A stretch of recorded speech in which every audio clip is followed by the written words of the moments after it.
That is really good. Your real work is to figure out where your power base is. For me, the foundational base of empowerment, of entrepreneurship, of any kind of engagement, the foundational base of my success, of my well-being, my wholeness, my everything is knowing who I am and where I come from.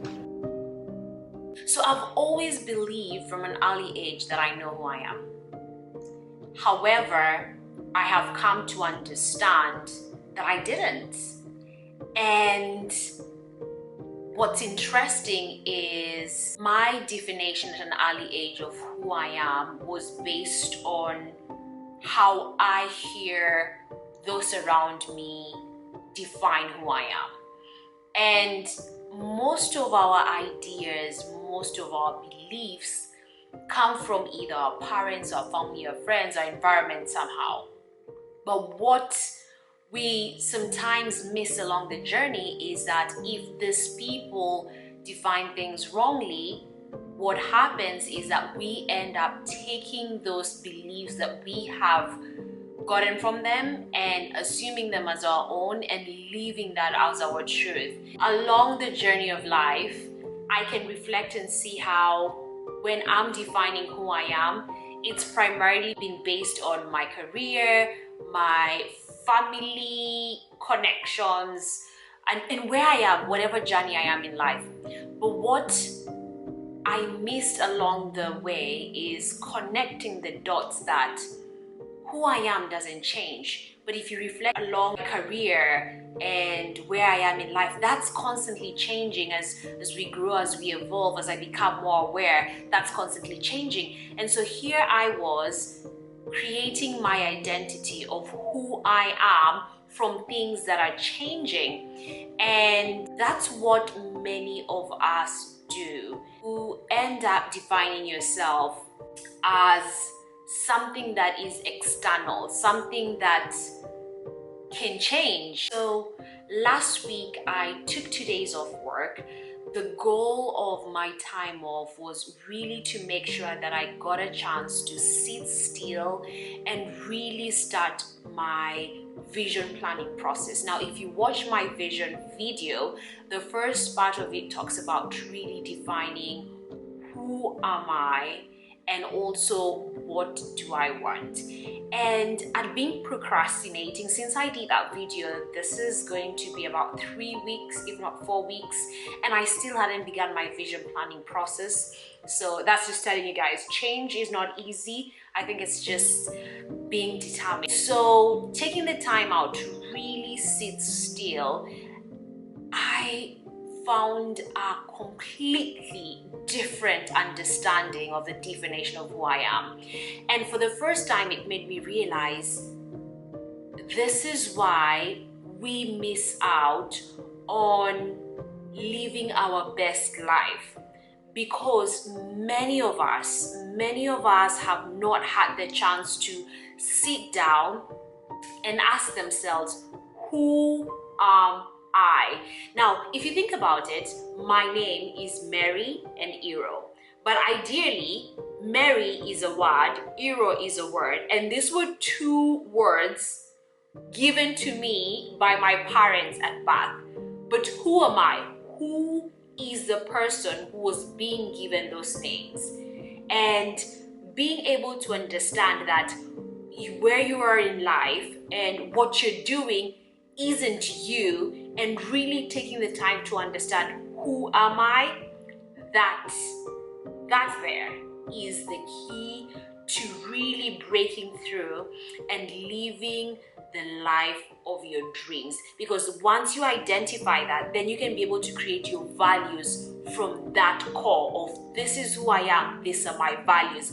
Otherwise, if you're creating your values and your goals from who you think you are, if that is not correct, then your values, your goals, they are all skewed in the wrong direction. You may achieve what you are pursuing, but you may not necessarily feel that fulfillment. Getting back to my own process, when I sat down and I was really able to ask the question, who am I? It was a very interesting experience, especially because I doubted for a second there that if I sat down and I asked myself, who am I would be able to get any connections outside what I know. But what is interesting is when I put all the noise away and when I sat down to really listen, I actually got the answers. And so I'm going to share with you guys answers that came to mind. And as I share with you, I will share the newfound knowledge. And I hope that this will give you an insight on why it is also important for you to discover those answers for yourself, define those answers, because if you find that answer, it will be able to guide your life. So the first one for me was that I am a child of God. Now, when I got that definition, it felt very familiar. I grew up Christian, and of course, one of the things that we constantly hear is I'm a child of God. But that was it. I've always just known I'm a child of God. Who are you? I'm a child of God. But that's kind of sort of what everyone says. But then, because I didn't connect with it, I missed out on a very important part of that definition. So if you think about being a child of someone, you will realize that a father, a mother, they always love their child. Regardless of whatever the child has done, the parents always love their child and they'll always be there for them. And I think a big part of my anxiousness in life was not realizing that I, as a child of God, can always go to Him at all time. I miss that connection that He is my Father. For my needs, I can always go to Him, because I feel like there are times when I would go to Him for help, and then there's sometimes like, look, I'm going to figure this out. It's all upon me. And I think when you go through life, living life believing that you have to figure everything is on you, that's a very heavy burden sometimes, because you can't really figure out everything. And now I can always, even when I feel distant, I can always remember He's my Father. I can always go to Him. And so that was the first connection that I was able to really get out of me, and that just changed how I now approach life, from really connecting with I am a child of God, and this is what it means. The second one was that I am a living soul in a physical body. The main key for me when reflecting was really understanding, what do these things mean and how can I anchor myself in this new identity? And what came to mind was really connecting that this here is a physical form, and my goal should be to take care of the physical form, because it is the temple of the soul that is within me. And so to really understand that I nourish it, and that my physical form is really just a vessel that is being used by the soul to achieve a purpose. And so my primary goal should be to always try to connect and find out what is the purpose of my soul, because my physical state is supposed to execute the purpose of the soul. For the first time, it made me realize that the purpose of my existence, of who I am, isn't dependent on what my physical form wants. It is dependent on what my soul, that which is within me, that is the purpose that my physical body is here to serve. A higher purpose than what my physical form feels like I need. And so I always have to take the time to connect with my soul, to hear, what do I need to do? And it will always be here. And that is a connection that I've always missed. So the third one which almost aligns with the second point, is that I am one with the Creator. The soul lives within me, but if the soul lives within me, I am part of a higher being. I'm part of the Creator. And so being able to understand that I am one with the Creator, I think that on its own was by far the most mind-blowing connection. And so for me, understanding that I am one with the Creator meant that I can always remember whatever I am doing, wherever I am, He is a part of me, and that I have endless possibilities because the one through whom everything is possible is within me. Being able to understand and being very clear that I am one with the Creator meant that I am kindness, I am peace, I am joy, I am love. All these things that we call affirmations are actually things that we already are. And so we either sometimes say affirmations to maybe remind us of what we are, but most of the times people say affirmations to reinforce, to try and make sure that they can connect with who they are, because we truly have not sat down and understood who we are. Because if we understand who we are, then let me tell you, when someone tells you something that is not you, you will know. And even when you're doing something that is not in line with your soul, you will know this is not for me, that could be yours, because you're very clear on who I am. And it also just was a great reminder that I am never far from Him.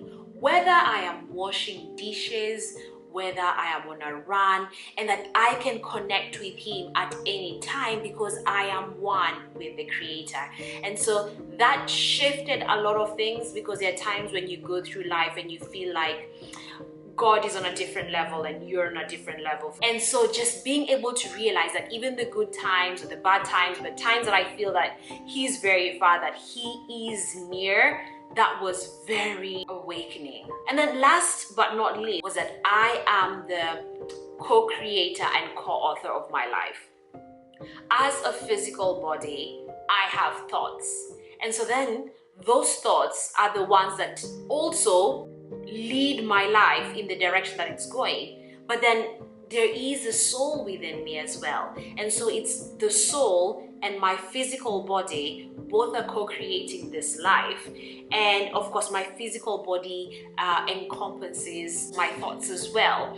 And so understanding that I'm a co-creator of my life, the connection for me then was, okay, if I'm responsible also in some way in co-creating my life, then how do I know that what I am doing or the way I am forming my life is in line with what the soul wants of it? Because at the end, I'm here to serve the soul. And I think that this was the most beautiful answer that I got when I reflected on that. There is a verse, and it came to mind for me. For those of you who are Christians, you may be familiar with it. Actually, it's Philippians 4:8. It says, whatever is true, whatever is noble, whatever is right, whatever is pure, whatever is lovely, whatever is admirable, if anything is excellent or praiseworthy, think about such things. And so for me, being able to reflect and realize I'm the co-author and I'm the co-creator of my life, and then trying to figure out, okay, then how do I know that I'm serving the soul? This verse was a great reminder that as long as the thoughts that I have are in line with that verse, if they are pure, they are noble, they are lovely, they are right, then those are the things that I should fill my mind with, and those things align with the soul. And so guys, the essence of creating an abundant life is taking all these things that you think are a definition of who you are and setting them aside for a second and sitting still, pure stillness, with your pen, with your paper, with your laptop, with your phone, taking notes, and really asking yourself, who am I? And writing that down, because you've been hearing it, but to connect with it, you will need to take that time. And I think what many of us miss is that we have the assumption that we know who we are, so it is not a process that we take time to actually write down. But I would like to encourage all of you to actually take the time to write it down, because if you do, your mind will be blown. You will now finally understand, wow, I'm always capable of anything because the Creator is in me. And so if He is in me, I'm capable of achieving the things that people have said I can't achieve, you know? So you start existing from a very different frame of thought, because you're now very clear who you are and where you're from. And now it is only by understanding who you are, then do you start defining, what do I want? And so the first step that no one ever tells us in order to be successful, true, long-lasting, abundant, joyful, successful life needs you to start by defining who you are, and then from there, defining what do I want, and then creating your visions from that. So now going forward, with this newfound knowledge, the question is, what kind of life will I create? I will tell you for sure, I have all intention. And so help me God, help me my soul to create an abundant life. Okay guys, well, that's pretty much it. That's the simplest thing that is standing in the way of you, me, someone else you know in this world from living a fulfilling life. And I hope that you will really take the time, create that time and see how it will change your life. Create that time to define who you are and then start from there. Okay, and so if you're not subscribed to my channel, down there is subscribe in red. Click the subscribe button, or you can like and share this video as well if it's blessed you, and leave a comment. Let me know, did you feel like you learned something new? And let's connect in the next video. Thank you for watching.